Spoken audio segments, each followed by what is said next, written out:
on another program he did on about the Sabbath day, he had a minister with him. I was watching this one. And this minister talked about a book he had written called The 10 Commandments Twice Removed. Once it was removed by our government. In other words, you cannot post the 10 Commandments in schools or any type of area, you know. And secondly, it has been removed by the Christian churches. Oh yeah, oh yeah. And Charlie was agreeing 100%. And then this minister said, you know, the biggest enemy of the 10 Commandments is the Christian church. And I mean, when he said that, you could have heard a pin drop. Bing! You know, I'm serious. And he said, I didn't expect to get an amen from that comment, that the biggest enemy of the 10 Commandments is the Christian church.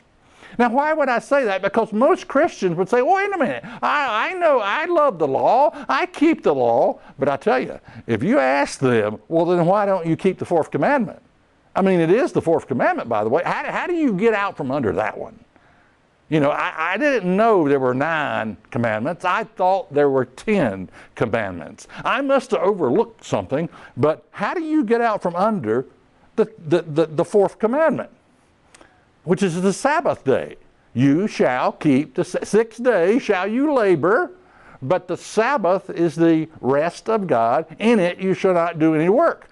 And your answer will be, if you hold people's feet to the fire, that is Christians, if you hold their feet to the fire, they will come back and tell you, oh, well, that's Jewish, as if one of the commandments is for the Jews, you know, not the rest, but just one. Okay, the law's been abolished, it's been nailed to the cross, it's been fulfilled, we're not under the law. That's what you will hear, okay?